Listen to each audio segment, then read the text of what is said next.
Good morning, and we are going to start carbon and its compounds, a very important chapter, very important element, and I'm starting with this table, activity 4.1, and after that, you will be able to know that why we are studying carbon.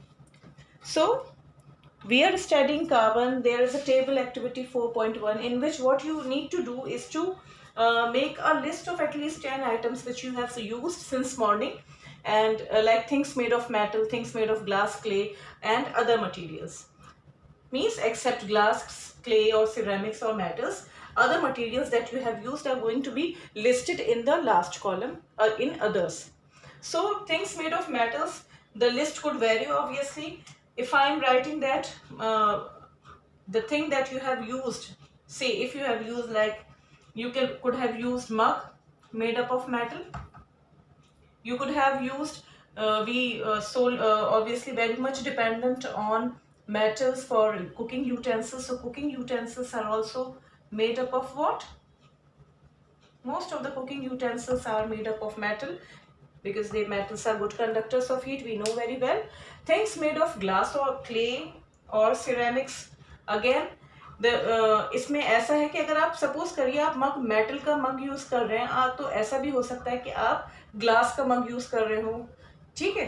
तो उसके हिसाब से कोई common item है but वो different materials का बना है तो it could be written in 2 और 3 columns depending upon the utility, है ना। ऐसे ही आप यूटेंसिल्स भी, कुकिंग यूटेंसिल्स में you can have this column glass का या क्ले या सिरेमिक्स का। पिचर बना हुआ पॉट जो होता है, पिचर होता है सुराही, it is also made up of what? Clay. तो आप पिचर भी लिख सकते हैं अगर आपके घर में है। एंड और कुछ सोचिए, I am continuing with the another list, ठीक। जब हम सुबह सुबह उठते हैं तो सबसे पहले हमें क्या चाहिए होता है? भाई पानी पीना बहुत अच्छी बात है, तो वाटर आप लिख सकते हैं, सही। कंज्यूम्ड है या फिर यूज्ड है, इसमें दोनों चीजें हैं। आपने सुबह उठे, आपने ब्रश किया, यू है ना, you brush, toothpaste,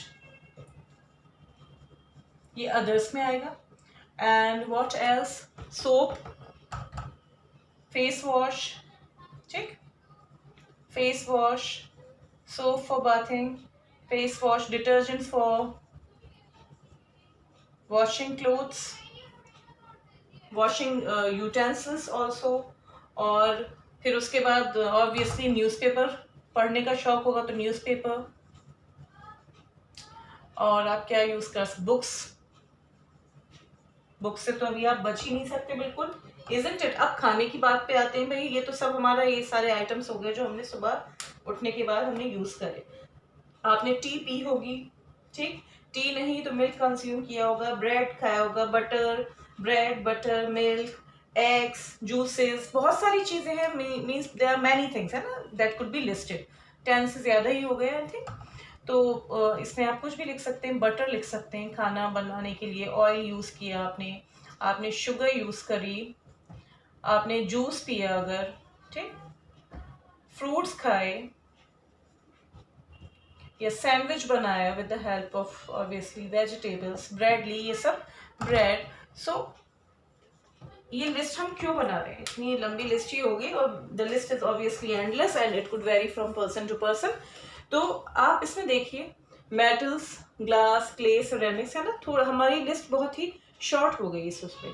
but others items जो है, जो थर्ड कॉलम है, उसमें आप देखेंगे कि the list items are so many. और अगर आप देखें तो अदर्स वाली ही कैटेगरी के आइटम्स ज्यादा हैं। तो इससे हमें क्या पता चलता है कि आप, अगर आप वाटर को छोड़ें, कुकिंग यूटेंसिल्स या फिर मग या कुछ लोग तो प्लास्टिक की फॉर्म, मेलामाइन, ये सब भी यूज करते हैं, ठीक है। तो अगर आप इसको छोड़ें तो large number of things like soaps, detergents, books, even your furniture, and there are many food items, they are made up of compounds of carbon।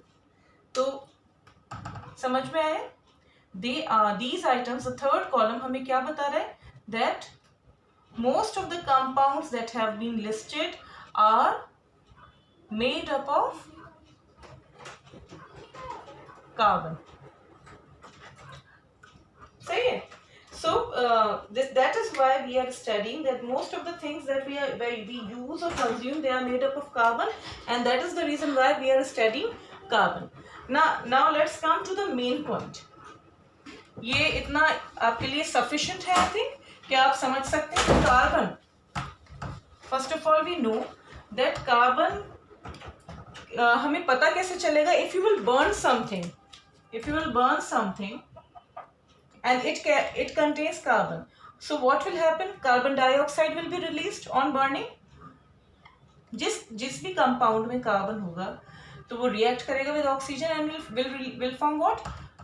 Carbon dioxide. And this carbon dioxide, when it will be passed in lime water, which is what? Calcium hydroxide. It will turn lime water milky. This you must be knowing. You remember, I think, which will, because of the formation of calcium carbonate. ठीक है, इतना हम जानते हैं कि अगर हम किसी चीज को जलाते हैं वो कार्बन डाइऑक्साइड रिलीज होती है, तो इसका मतलब क्या है? आप कार्बन डाइऑक्साइड को अगर थ्रू डिस्चार्ज ट्यूब आप उसको पास कर देंगे in lime water, it will turn the lime water milky due to the formation of calcium carbonate which is insoluble in water. तो हमें ये पता चल गया कि बहुत सारे compounds that we consume, they are made up of carbon. बहुत सा मतलब we can not defy the fact कि carbon although it is present in very less amount. कितना अमाउंट में प्रेजेंट है? 0.02% on the earth crust in the form of minerals की form में, like carbonates and bicarbonates की form में. और atmosphere का तो हर बच्चा जानता होगा. What is the amount of carbon dioxide present in atmosphere? You could answer that it is 0.03% in atmosphere. तो इतनी कम परसेंटेज के बाद भी कार्बन में ऐसी क्या स्पेशल चीज है which is making it so reactive, and it is found in most of the compounds. So what is the reason behind it? So 0.03% present in atmosphere in the form of what? Carbon dioxide. So this is a thing that is to be noted. अब carbon का introduction मैंने आपको दिया ही नहीं था, because what I feel is that कि आप सब बच्चे जानते हैं that carbon is a non metal. First of all non metal, ठीक, नॉन मेटल है. Atomic number is 6, symbol C, atomic number is 6 and mass number is 12. ये सब जानते हैं. Non metal, atomic number 6, mass number 12, and utilities क्या है? Elemental form में भी बहुत यूटिलिटी है, डायमंड, ग्रेफाइट, फुलरीन्स, है ना. और कंबाइंड फॉर्म में तो आपने जितने ये अभी पढ़े हैं वो सारे कंबाइंड फॉर्म में, थर्ड कॉलम में जो देखें तो वो किसी ना किसी कंपाउंड में प्रेजेंट है. Even our body is also made up of carbon. Nucleic acid, proteins, ये सब कुछ किसके बने हुए हैं? वाइटामिन्स. ये इन सब में क्या पाया जाता है? कार्बन जो है वो पाया जाता है. ठीक है, कार्बन से बने हुए हैं. और कार्बन के कंपाउंड्स को हम क्या कहते हैं? ऑर्गेनिक कंपाउंड्स भी कहते हैं. और this Lay's the foundation of what? Organic chemistry also. So when you will study this chapter, you will understand that actually the concept will be laid this year. The main emphasis will be paid on covalent compounds, formation of covalent compounds, how bonding takes place, single bond, double bond and triple bond, है ना. तो इस पर हम basically focus करेंगे this year. So this is all about that why we are studying carbon and its compounds in this chapter. Why we have not chosen hydrogen, helium, nitrogen, oxygen. There are so many elements that are present, but we are only confining our study to carbon. So I think you could understand now the importance of carbon.